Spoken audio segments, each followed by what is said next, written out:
أعوذ بالله السميع العليم من الشيطان الرجيم. بسم الله الرحمن الرحيم. الحمد لله رب العالمين. الحمد لله الذي خلق الإنسان وعلمه البيان. الحمد لله الذي أرسل رسوله بالهدى ودين الحق. الحمد لله الذي نزل القرآن هدى وشفاء ورحمة وتبيان لكل شيء. الحمد لله الذي كشف لأوليائه بباطن ملكوته وقشع لأصفيائه سرائر جبروته ورقى دم المحبين بالسيف جلاله وأزق سر العارفين روح وصاله.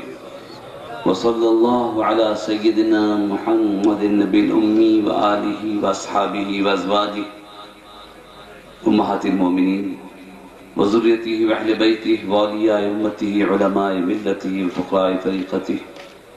والسلام على جميع المؤمنين والمؤمنات والمسلمين والمسلمات. السلام عليكم ورحمة الله وبركاته. یا عباد اللہ، یا حاضرین، آپ سب کی خدمت میں سلام عرض کرتا ہوں. ان کی خدمت میں بھی جنہیں میں دیکھ سکتا ہوں، اور ان کی خدمت میں بھی جو مجھ سے میری نظروں سے حجاب میں ہیں، پردے میں ہیں، کہ ایمان بالغیب رکھنے والوں کا عقیدہ یہ ہے کہ وہ بھی موجود ہیں جنہیں ہم دیکھ سکتے ہیں، وہ بھی موجود ہیں جنہیں ہم دیکھ نہیں سکتے. ہم کوئی نئی بات کہنے نہیں آئے. مسلمانوں کا جو عالمگیر عقیدہ ہے، اسلام کے عقائد کی جو بنیادی سچائیاں ہیں، ہم سمجھتے ہیں کہ سبھی مسلمان یہ جانتے ہیں، یہ مانتے ہیں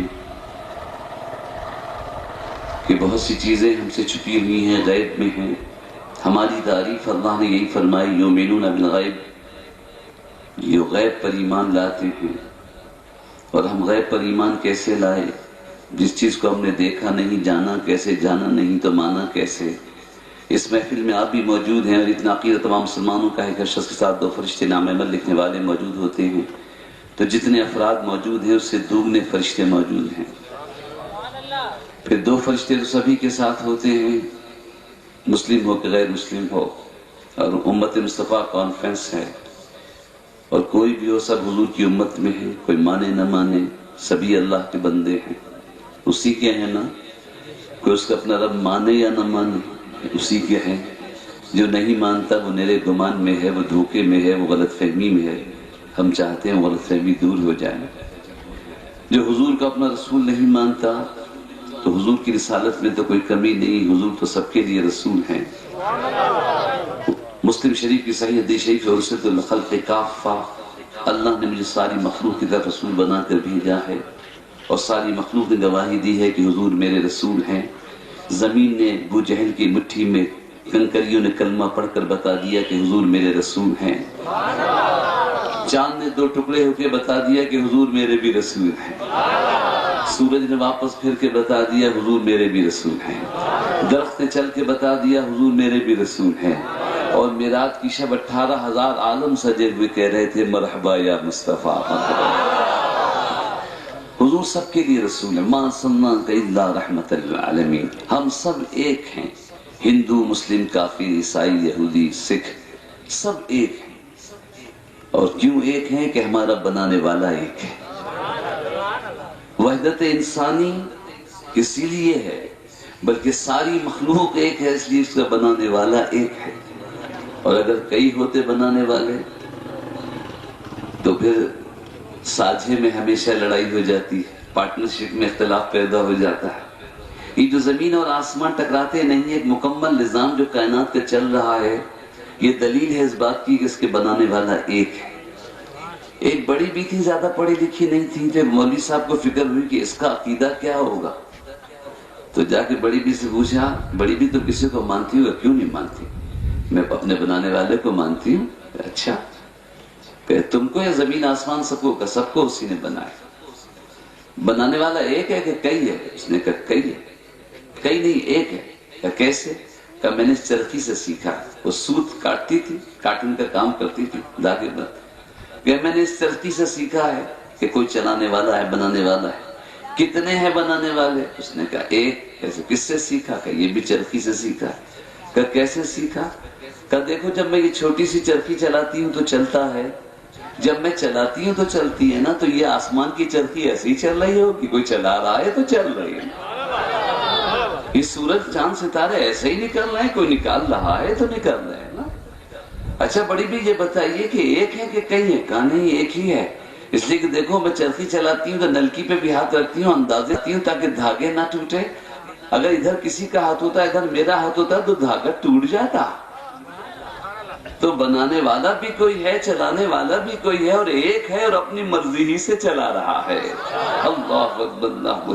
تو اللہ جس کو چاہے جیسے چاہے ہدایت دے دے۔ تو دو فرشتے تو سبھی کے ساتھ ہیں، لیکن جیسے جیسے ایمان کا درجہ بلند ہوتا فرشتوں کی تعداد بڑھ جاتی۔ عام مسلمان کے ساتھ 5 فرشتے، 2 نام میں دکھنے والے کا آگے حفاظت کے لیے، تعاقب میں، اور پھر استقبال کے لیے، اور پھر 5واں فرشتہ پیشانی پہ کہ جب اپنے آقا و مولا کی بارگاہ میں درود کا نذرانہ پیش کرتا ہے تو وہ فرشتہ حضور کی خدمت میں درود کا نذرانہ لے کے جاتا ہے، پہنچاتا ہے۔ ایک مرتبہ محبت کے ساتھ درود شریف تو پڑھیے، اللہم صلی علی سیدنا محمد صلی اللہ علیہ وسلم۔ اب آپ نے درود شریف پڑھا تو فرشتہ یہ درود لے کے چلا۔ اب سانگھڑ سے چلا، پتہ نہیں شہداد پور کے راستے سے یا کدھر سے گیا، پتہ نہیں چندو آدم کے راستے سے گیا، حیدرآباد سے ہوتا ہوا کراچی بحیرہ سمندر پار کر کے مکہ شریف نظر آئے تو پہلے خانہ کعبہ کا طواف کرے گا، پھر مدینہ شریف جائے گا۔ اتنے عرصے میں اگر آپ نے دوبارہ درود پڑھ لیا تو فرشتہ پھر آئے گا، پھر درود شریف پڑھ لیا پھر لے گا، تو پھر اس طرح درود پہنچانے کے لیے تو آتا جاتا ہی رہے گا۔ ایسا نہیں ہوتا۔ میری آواز آپ تک کس کے ذریعے پہنچ رہی ہے؟ مائک کے ذریعے پہنچ رہی ہے، اور یہ مائک اور یہ اسپیکر، مائک آواز لے رہا ہے، اسپیکر نشر کر رہا ہے۔ یہ طاقت کہاں سے حاصل ہوئی؟ یہ بجلی سے، انرجی سے، اور یہ بجلی پانی سے۔ اللہ تعالیٰ نے بہت چیزیں چھپا کے رکھی ہیں۔ نور کی بھی کئی قسمیں ہیں۔ یہ نور نور ہوتا ہے، کہیں ظاہر ہوتا ہے، کہیں چھپا رہتا ہے۔ نور ہی ہے، کہیں بلب میں روشن ہے، کہیں آواز پھیلا رہا ہے، کہیں پنکھے میں ٹھنڈی ہوا دے رہا ہے، کہیں فریج میں چیزوں کو ٹھنڈا کر رہا ہے۔ ایک ہی بجلی ہے لیکن کس کس رنگ سے فائدہ پہنچا رہی ہے۔ سبحان اللہ، تو اس کے نور کا کیا اثر ہوگا اور کس کس روپ میں فیض پہنچا رہا ہے۔ بہرحال یہ ایک بجلی کی توانائی سے میگنیٹک ویو، مقناطیسی قوت حاصل کی ایکو چیمبر میں، تو اس نے میری آواز لے کر اور نشر کر کے آپ تک پہنچا دیا۔ مائک کو جانا تو نہیں پڑا، اسپیکر کو پھیلنا تو نہیں پڑا، بس اپنی قوت و توانائی سے ایک ارتعاش پیدا ہو گیا، اور جہاں تک ہوا میں ارتعاش ہے وہاں تک آواز جا رہی ہے۔ اور پھر یہ اس میری فریکوینسی پہ اور لیول پہ تو کنٹرول کر سکتے ہیں کہ میری آواز کو بڑھائیں، کم کریں، یا ذرا سا اس میں پاس گشت ایکو پیدا کر دیں، لیکن یہ نہیں کر سکتے کہ جو بچہ آگے بیٹھا ہے وہ سنے، پیچھے والا نہ سنے، یا پیچھے والے سنے بیچ والے نہ سنے۔ جہاں تک اسپیکر کی رینج ہے سبھی سنیں گے نا، لیکن بعض دفعہ پیغام ایسے بھی پہنچتا ہے کہ بیچ والا نہیں سنتا، جس کو سنانا چاہتے ہیں وہی سنتا ہے۔ آپ کے یہاں ٹیلی فون ہے نا، اب ٹیلی فون اٹھا کے جب آپ نمبر ڈائل کرتے ہیں تو بیچ میں کوئی نہیں سنتا، گھنٹی وہیں بجتی ہے جہاں کا نمبر آپ نے ڈائل کیا ہوتا ہے، اور یہ ہوا کی لہروں سے وہ بات پہنچ جاتی ہے۔ بس اب آپ سمجھدار ہیں، زیادہ سمجھانے کی ضرورت نہیں ہے۔ تو جب ان بجلی کے پانی سے نکلے ہوئے نور کا عالم یہ، تو جو فرشتہ ہے نا نور کا بنا ہوا، اسے بھی جانا نہیں پڑتا، یہیں رہ کے پہنچا دیتا ہے، اپنی نورانیت سے پہنچا دیتا ہے۔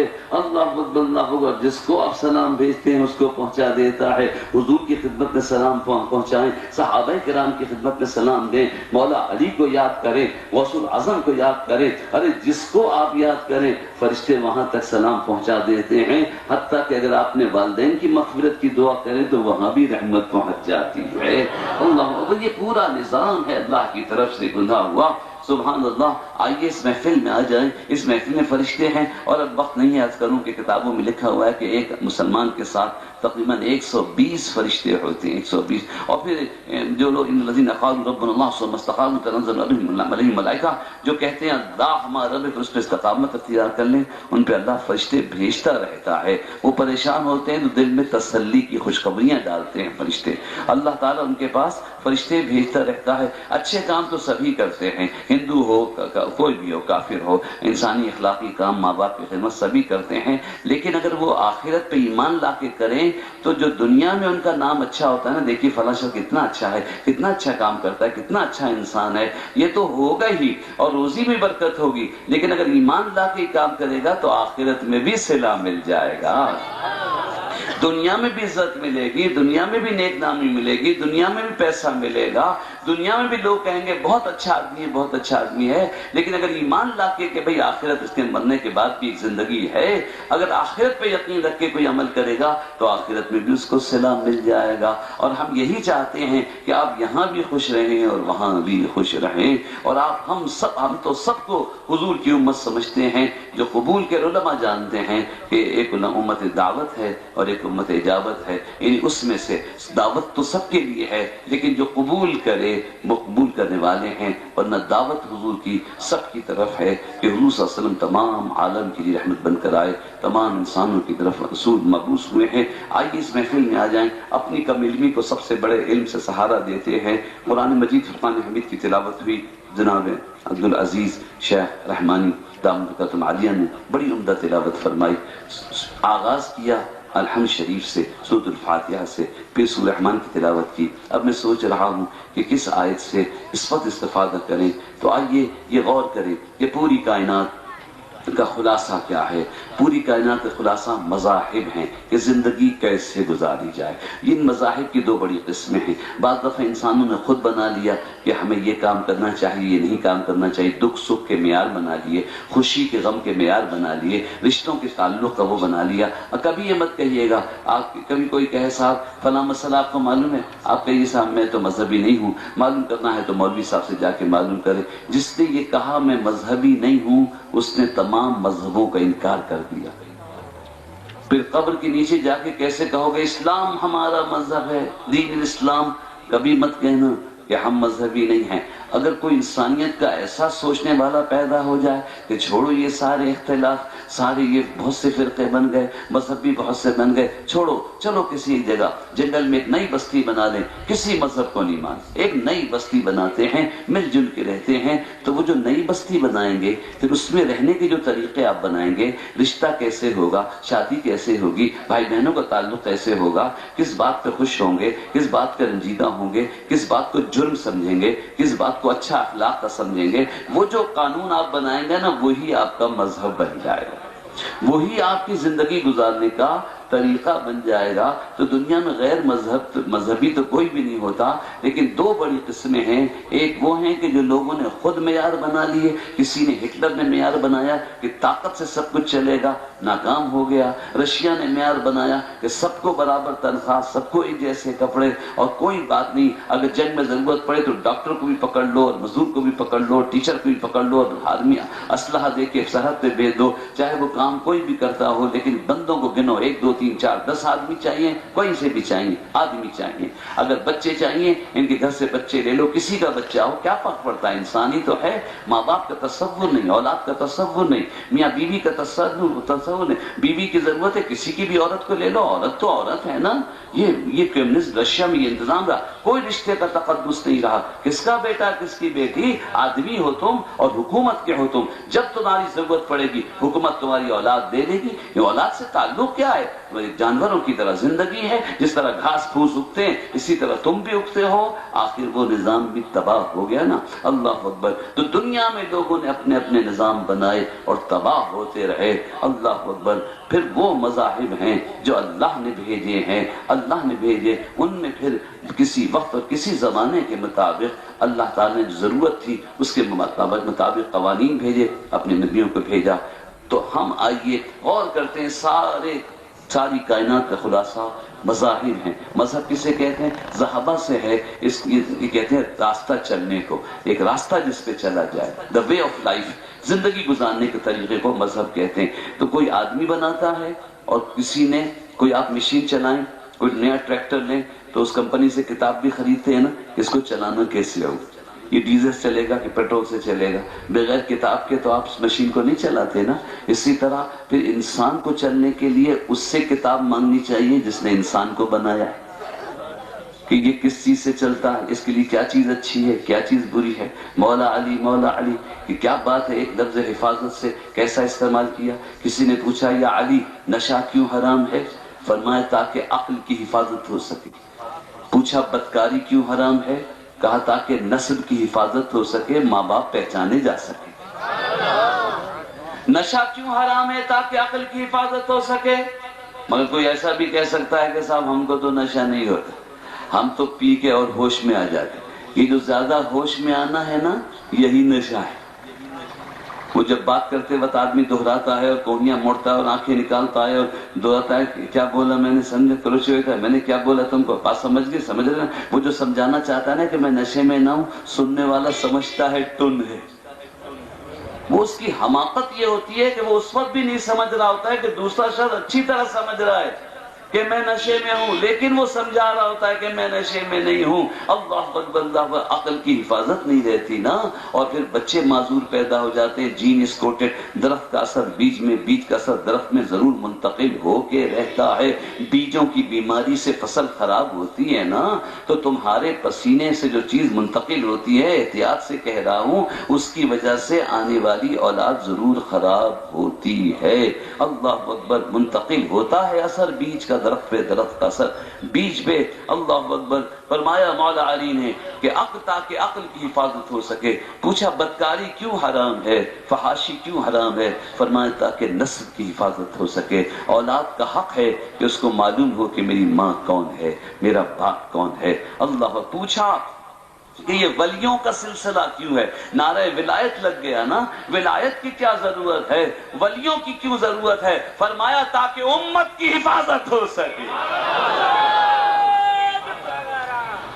امت کی حفاظت کے لیے، اور امت کانفرنس ہے، امت کی حفاظت کے لیے اولیاء اللہ کا ہونا ضروری ہے۔ بھئی جس علاقے میں جو اللہ کا ولی ہو، یہاں بھیک پگارا کے نعرے لگ رہے ہیں، اللہ کہیں جو ضرور لگائی، اس لیے کہ بھئی ہمیں تو اس بلب سے روشنی مل رہی ہے نا، ہمیں تو میری آواز تو اس مائک سے پہنچ رہی ہے نا۔ بہت سے شادی حال ہیں، کہیں جہاں جس کی شادی ہو رہی ہو تو ہر خاندان کا اپنا دولہا ہوتا ہے نا، یا کہتے ہیں کہ نہیں نہیں صاحب آج میری شادی ہے میں دولہا ہوں تو کسی اور کی شادی نہ ہو۔ ارے تمہارا پیر تمہیں مبارک، ہمارا پیر ہمیں مبارک۔ اللہ اکبر، وہ تمہارے خاندان کا دولہا ہے، ہمارے خاندان کے دولہا ہمارے خاندان کے دولہا ہیں، کوئی کسی سے لڑتا نہیں۔ اللہ اکبر۔ یہ روز آپس میں لڑا کرتے ہیں، حیر خیرت تو کوئی دیوانہ الجھتا نہیں دیوانے سے، یہ عقل والے ہیں جو لڑا کرتے ہیں، دیوانے نہیں لڑا کرتے۔ آپ دیکھتے ہیں پاگلوں کو کبھی لڑتے ہوئے؟ اللہ اکبر، اللہ اکبر۔ اتنی احتیاط کرتے ہیں، ایک فٹ پاتھ پہ قلندر پڑا تو دوسرے فٹ پاتھ پہ،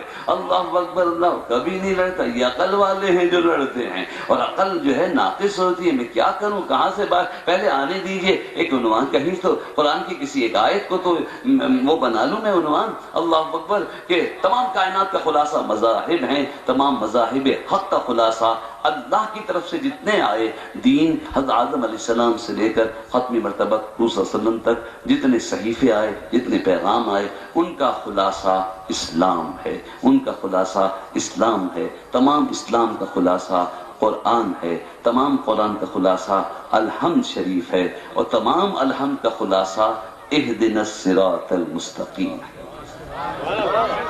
اہدنا الصراط، سبحان اللہ، ماشاءاللہ، کیسے پیارے بچے ہماری محفل میلاد میں آنے والے چھوٹے بچے۔ لوگ پتہ نہیں کیسے کہتے ہیں کہ میلاد کی محفل میں تو گاگا کے شعر پڑھے جاتے ہیں، کوئی علمی بات نہیں ہوتی۔ ہم کہتے ہیں کہ ہم علماء اہل سنت کی ترجمانی کریں گے تو آپ کو بھی ذرا سوچنا چاہیے، سوچنا پڑے گا۔ اور ہمارے اس محفل میں آنے والے یہ بچے، کسی دنیا کی کسی محفل میں بچے اس طرح جا کے نہیں بیٹھتے۔ سیاسی جلسہ ہو تو اس گلی میں نہیں جاتے۔ اچھا شادی کی تقریب میں ماں باپ حال میں بچوں کو بٹھاتے بٹھاتے ان کا کیا حال ہو جاتا ہے، لیکن بچے اس طرح نہیں بیٹھتے۔ صرف یہ حضور کی میلاد کی محفل ہے کہ ابھی دری بچھنے نہیں پاتی کہ بچے آ کے بیٹھنا شروع ہو جاتے ہیں۔ ایسا لگتا ہے کہ کوئی ان سے کہہ دیتا ہے آؤ آؤ، اس کی محفل ہے جو تمام عالم کے لیے رحمت بن کر تشریف لائے ہیں، آؤ ان کی محفل ہے کہ ان کی باتیں سنو گے تو تمہارے لیے بھی کچھ پیغام مل جائے گا۔ اللہ اکبر۔ اور پھر اتنے مشکل پوائنٹ پر بچے نے سبحان اللہ کہا۔ تمام کائنات کا خلاصہ مذاہب، مذاہب کا خلاصہ اسلام، تمام اسلام کا خلاصہ قرآن، قرآن کا خلاصہ سورۃ الفاتحہ، تمام سورۃ الفاتحہ کا خلاصہ اہدنا الصراط المستقیم۔ اور اہدنا الصراط المستقیم میں بھی دو چیزیں ہیں۔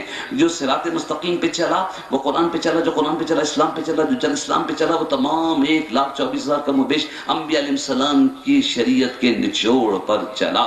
لیکن اہدنا الصراط المستقیم میں پھر بھی دو چیزیں ہیں، اور ایک چیز ایسی ہے جو میری ضرورت ہے، جو ہندو کی ضرورت ہے، کافر کی ضرورت ہے، سکھ کی ضرورت ضرورت ہے، عیسائی کی، یہودی کی، مسلمان کی، سب کی ضرورت ہو ایک ہے، پہلے اول آخر مسلسل وہ ضرورت ہے۔ ولیوں کو بھی اسی کی ضرورت ہے، ہندو کو جس کی ضرورت ہے، اولیاء اللہ کو بھی اسی چیز کی ضرورت ہے جس کو ایک غیر مسلم کو ضرورت ہے۔ وہ کیا سوائے نبیوں کو اس کی ضرورت نہیں ہے کہ نبی وہ یہاں آ کر کسی سے حاصل نہیں کرتے۔ اور وہ کیا چیز ہے جو مجھے، میرے، آپ کی، آپ کے عورتوں کی، بچوں کی، بڑوں کی، بوڑھوں کی، مسلم کی، غیر مسلم کی، ولیوں تک کی ضرورت ہے نبیوں کے سوا، وہ کیا ہے؟ وہ ہدایت ہے۔ Guidance up to right path, ہدایت۔ بچوں کو بھی ہدایت کی ضرورت ہے، بڑوں کو بھی ہدایت کی ضرورت ہے، عورتوں کو بھی ہدایت کی ضرورت ہے، سپاہی کو بھی ہدایت کی ضرورت ہے، فوجوں کو بھی ہدایت کی ضرورت ہے، حکومت کو بھی ہدایت کی ضرورت ہے، حکومت کے نمائندوں کو بھی ہدایت کی ضرورت ہے۔ ہر کو ہدایت، بغیر ہدایت کے تو راستہ نہیں چل سکتے نا۔ تو یہ جو اتنی مختصر سی آیت ہے اہدنا الصراط المستقیم، اس میں بھی دو چیزیں ہیں، ایک ہدایت ہے اور ایک سچا راستہ ہے، ایک سیدھا راستہ ہے۔ سیدھا راستہ نتیجہ ہے، اصل چیز ضرورت ہدایت ہے۔ ہدایت ملے گی تو سیدھا راستہ ملے گا، ہدایت ملے گی تو سیدھا راستہ ملے گا۔ سیدھا راستہ ڈھونڈنے جاؤ گے تو نہیں ملے گا۔ سیدھا راستہ کہاں ملے گا؟ جہاں ہدایت ملے گی۔ اگر چوک پہ بیٹھے ہو، اللہ بھیک پگارا چوک پہ بیٹھے ہو، تو یہی صراط مستقیم بن جائے گا اگر ہدایت پالو گے۔ یہی جنت کا راستہ۔ دنیا میں صرف دو سڑکیں ہیں، ایک جنت کے راستے پہ جاتی سڑک، ایک دوزخ کے راستے پہ، بیچ میں کوئی اور راستہ نہیں ہے۔ اس میں کیا ریکارڈ کر رہے ہیں؟ ریکارڈ کریں تو اس کو کسی اسپیکر کے سامنے رکھیے، ورنہ یہاں تو گونج پیدا ہوگی۔ صحیح ریکارڈ کسی اسپیکر کے سامنے ان سے مشورہ کر کے، صحیح، ہر کام کی ایک تدبیر ہوتی ہے، اس میں بھی گائیڈنس کی ضرورت ہے، ہدایت کی ضرورت ہر کام میں ہے۔ اللہ اکبر، اللہ اکبر۔ کون سے بیج کس موسم میں ڈالیں؟ تو ہدایت کی ضرورت ہے نا۔ کتنے کھاد، کتنا پانی ڈالیں؟ اگر معلوم نہیں، میں ایک دفعہ آ رہا تھا، کسی نہر کو میں نے خشک دیکھا، وہاں جلسے میں گیا تو میں کہنے لگا تو دعا کیجئے، نہر بڑی خشک تھی، اللہ بارش برسا دے اور پانی بہ جائے۔ اور تو وہ ایک صاحب نے کہا حضرت آپ چپ ہو جائیے، نہر خشک نہیں ہوئی، ہم نے پانی روکا ہے، ابھی بالکل فصل تیار ہے، اس کو دھوپ کی ضرورت ہے، پانی کی ضرورت نہیں ہے۔ اگر معلوم نہ ہو تو ہمیں یہ نہیں معلوم ہو سکتا، گرمی ہے گرمی ہے گرمی ہے، لیکن کسان کے بچے خوش ہو رہے ہیں کہ گندم جو جھنجھن بول رہی ہے۔ جو جس چیز کا ماہر ہو وہ اس کام کو جانتا ہے نا، کب پانی کی ضرورت ہے، کب دھوپ کی ضرورت ہے، کس موسم میں کون سا بیج لگائیں۔ اللہ اکبر، اللہ اکبر۔ تو بتاؤ، دین کے راستے میں بھی تو ہمیں کسی ہدایت کی ضرورت ہے نا۔ یہ تو نہیں ہوگا کہ ہم کسی کو امام نہ مانیں، کسی کو مرشد نہ مانیں، کسی کو عالم نہ مانیں، کسی کو فقیہ نہ مانیں، حنفی، شافعی، مالکی، یہ سب کیا ہے؟ اتنے گروہ بن گئے، قادری، چشتی، نقشبندی، سہروردی، سارے مسلمان مل کر ایک جماعت بنا لو، جماعت المسلمین، ایک جماعت بنا لو، اور خود ہی قرآن پڑھ لو، خود ہی حدیث پڑھ لو۔ مجھے بتاؤ، 100 طالب علم مل کر ایک اسکول کھول لے، کسی کو ٹیچر نہ مانے تو اسکول چلے گا؟ نہیں چلے گا۔ 100 مریض مل کر ایک ہاسپٹل کھول لیں اور کسی کو ڈاکٹر نہ مانے تو ہاسپٹل چلے گا؟ نہیں چلے گا۔ ارے ایک ڈاکٹر اچھا ہو اور کئی ہاسپٹلوں میں آتا جاتا ہو تو ہفتوں مریض انتظار کرتے ہیں، کبھی تو باری آئے گی۔ تو ڈاکٹر کی ضرورت ہوتی ہے، اسی طرح دین کے مسائل سیکھنے کے لیے کسی عالم کی ضرورت ہوتی ہے، کسی ہادی کی ضرورت ہوتی ہے۔ پھر یہ جو بڑے بڑے ائمہ کرام، ایک تو حضور کی آل کے اہل بیت اطہار، ائمہ محتدین، وہ 12 کے 12 امام، جس میں 11 امام گزرے ہیں 255 ہجری تک۔ 12ویں امام مہدی رضی اللہ عنہ کا انتظار ہے، مہدی علیہ السلام کو رضی اللہ عنہ کو جو بھی کہا ان کا انتظار ہے، وہ امام اپنی جگہ، لیکن تفقہ فی دین، مسائل اللہ کو ان کی ضرورت ہے نا۔ تو کبھی بھی غیر مقلد نہ ہونا کہ ہم تو خود دیکھ لیں گے۔ ارے بھی ایک اللہ ایک رسول، ایک اللہ ایک رسول، ایک قرآن ایک امت، اس پر اتنا اختلاف۔ تو پاکستان کے قانون کی کتاب کو تعزیرات پاکستان کہتے ہیں، ایک کتاب ہے، لیکن کسی نوجوان کو پولیس پکڑ لے اور اس پہ کوئی ایکٹ لگا دے، چالان کر دے، تو کسی اول تو کئی قلمیں لگاتے ہیں آج کل، پہلے زمانے میں ایک ہی قلم لگاتے تھے، تو چلو کوئی قلم لگا دیا، اب اس کے اوپر عدالت میں چلے گئے، اس کا بھی وکیل آ گیا، صفائی کا بھی آ گیا، استغاثے کا بھی آ گیا، 8 سال 10 سال 12 سال مقدمہ چل رہا ہے، جج سن رہا ہے، ٹرانسفر پہ ٹرانسفر جج کا ہو رہا ہے، کوئی بھی عدالت میں جا کے نہیں کہتا جج صاحب آپ کتنے ہیں، کیسے ہیں؟ ایک کتاب، ایک قانون، ایک ملزم، اس پر اتنی بحث، ابھی تک فیصلہ نہیں ہوا۔ وہ کہتا ہے دلائل دے رہے نا وکیل، وہ اپنے دلیل دے رہا ہے، وہ اپنی دلیل دے رہا ہے، حد ہوتے ہوتے دلائل دیتے دیتے ایک دن وکیل کہتا ہے کہ جناب ایسا ہی مقدمہ ہائی کورٹ ہے تو ایسا ہی ایک ریفرنس دیتا ہوں کہ پہلے ایسے ہی ایک مقدمے میں ہائی کورٹ کے فلاں جج نے یہ فیصلہ دیا تھا، تو وہ جج کہتا ہے اچھا ایسا مقدمہ پہلے ہو چکا ہے، لاؤ دکھاؤ ریفرنس، وہ ریفرنس دیتا ہے، اگلی تاریخ دیتا ہے، اس ریفرنس کی روشنی میں فیصلہ سنا دیتا ہے کہ مجھ سے پہلے ایک سینئر جج نے اسی مسئلے پر یہ فیصلہ دیا تھا، اور اگر سپریم کورٹ سے ہو تو اسے رولنگ کہتے ہیں، سپریم کورٹ کا فیصلہ کوئی جج لا دے کہ می لارڈ جناب فاضل عدالت کی خدمت میں پیش کرتا ہوں کہ ایسا ہی مسئلہ تھا تو سپریم کورٹ کے جج نے یہ رولنگ دی تھی، تو ہائی کورٹ کا جج سوچے گا بھی نہیں اچھا سپریم کورٹ سے ایسا فیصلہ ہوا تھا تو میں کیا کہتا ہوں، کچھ بھی نہیں کہہ سکتا، اسی رولنگ کے مطابق فیصلہ دے دیتا ہے۔ تو اسی طرح جب ہم اپنے امام مسجد کے امام کے پاس جاتے ہیں، مفتی کے پاس جاتے ہیں، تو وہ دیکھتا ہے اگر ایسا ہی مسئلہ اعلیٰ حضرت کی خدمت میں پیش ہوا تھا تو پھر وہی فتویٰ دے دیتا ہے،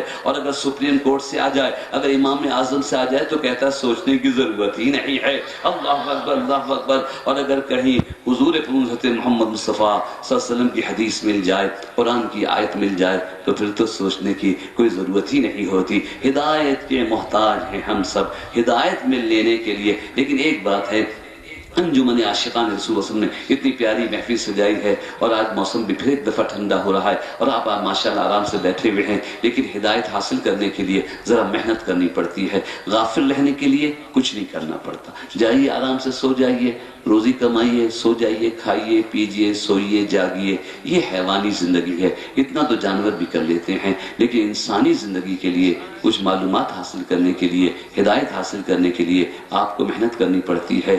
گمراہ ہونے کے لیے کوئی محنت نہیں کرنی پڑتی، غفلت آہستہ آہستہ انسان کو گناہ سے قریب کر دیتی ہے، کیونکہ گناہ اکثر مشورہ بھی چھپا ہوتا ہے شیطان کا، اکثر گناہ کرتا بھی چھپ کے ہے انسان، دوسروں سے چھپ کے کرتا ہے گناہ، اور بات یہ ہے کہ بلکہ وہ کسی سے پوچھتا بھی نہیں ہے، اس کے اندر ہی سے شیطان اسے مشورہ دے دیتا ہے۔ لیکن ہدایت پہ چلنے کے لیے ایک تو اسے اپنے آپ کو کنٹرول میں کرنا پڑتا ہے، پھر اپنے آپ کو کسی اور ہادی کے کنٹرول میں دینا پڑتا ہے۔ جو بچہ شرارت کرنا چاہے، گلی میں پتھر مارنا چاہے، بس پہ پتھر مارنا چاہے، کسی پھول کو توڑنا چاہے، اسے کسی کے کنٹرول میں نہیں رہنا چاہتا، وہ تو جو چاہے کرے۔ لیکن اگر بچے کو اچھا بننا ہے، تعلیم حاصل کرنی ہے، ادب سے رہنا ہے، تو ماں باپ کے کنٹرول میں رہنا ہوگا، اس کے کنٹرول میں رہنا ہوگا۔ اسی طرح اے لوگوں، اے انسانوں، اگر تم یہ سمجھتے ہو کہ بڑی اطمینان کی زندگی گزار رہے ہو، یہ تو خامخواہ مولوی صاحب چیخ رہے، خامخواہ لاؤڈ اسپیکر پہ یہ جلسے کرنا، اللہ اکبر، یہ خامخواہ نہیں ہے۔ ہدایت کی صرف رغبت دلانی ہے، یہ احساس دلانا ہے کہ لوگوں زندگی گزرتی جا رہی ہے، اگر اس زندگی میں تم اپنے لیے رہنمائی حاصل نہیں کرو گے، ہمیں کیا کھانا چاہیے کیا نہیں کھانا چاہیے، کس طرح کھانا پینا، کس طرح رہنا، کس طرح عبادت اللہ تعالیٰ کی کرنی چاہیے جو ہمارا بنانے والا ہے، اللہ اکبر۔ تو اس کے بعد کی دنیا میں اگر کامیابی حاصل کرنا چاہتے ہیں تو یہاں محنت کرنی پڑے گی۔ اس کے بعد کوئی زندگی ہے کہ نہیں ہے، یہ سب کہنے کی بات ہے، بننے کے بعد کچھ بھی نہیں ہے کہ نہیں ہے، کوئی لاجک ہے اس کی، کوئی دلیل ہے آپ کے پاس؟ تو سب سے بڑی دلیل یہ زندگی ہے۔ اگر اس کے بعد کوئی زندگی نہیں ہے تو اس زندگی کا کوئی فائدہ نہیں ہے۔ اگر اس زندگی کے بعد جزا و سزا نہیں ہے تو یہاں جس کو جو چاہے لوٹے، جو چاہے مارے۔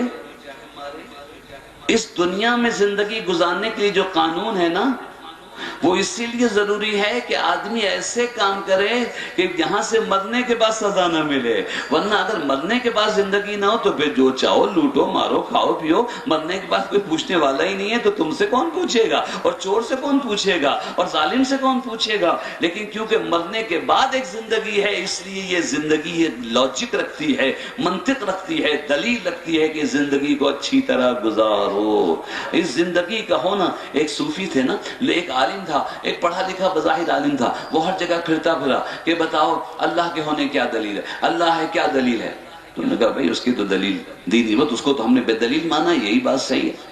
ایک صوفی، اور جو کوئی دلیل دیتا وہ اس کی رد کر دیتا۔ ایک صوفی کے پاس پہنچا تو صوفی نے کہا اس کے ہونے کی دلیل میں ہوں، میں ہوں تو پتہ چلا کہ کوئی میرا بنانے والا ہے تو میں ہوں نا، میرا ہونا ہی دلیل ہے کہ کوئی میرا بنانے والا ہے، پھر میری زندگی دلیل ہے کہ کسی کام کے لیے بھیجا گیا ہے، پھر میری موت دلیل ہے کہ اس کے بعد کوئی زندگی۔ ایک ڈاکٹر صاحب نہیں مانتے تھے مرنے کے بعد کوئی مسیح آدمی ہے، پیدا ہوا ختم ہو گیا، ایکسپائرڈ، ختم۔ ایک اس کا دوست مسلمان تھا، ایک دن کلینک پہ بیٹھا تھا، ایک شخص آیا، مریض، جلدی جلدی ہارٹ پمپ کیا، بلڈ پریشر دیکھا، دوائی دی، لیکن نہیں بچا، مر گیا۔ جب مر گیا تو دوست نے پوچھا کیا ہو گیا اس کو؟ کہا یہ مر گیا۔ کہا نہیں مر نہیں گیا، بتاؤ ہوا کیا؟ کہا ختم ہو گیا۔ کہا کیسے ختم ہو گیا؟ بھائی میں کہہ رہا ہوں ختم ہو گیا۔ کیا ختم ہو گیا؟ ایک بال بھی کم ہوا؟ اس آدمی میں چیز کیا کم ہوئی؟ ایک ناخن کم نہیں ہوا، ایک بال کم نہیں ہوا، کوئی چیز کم، ناخن کم نہیں ہوا، کیا چیز کم ہو گئی؟ تو وہ سوچنے لگا کہ اس کے اندر ایک روح تھی جو چلی گئی۔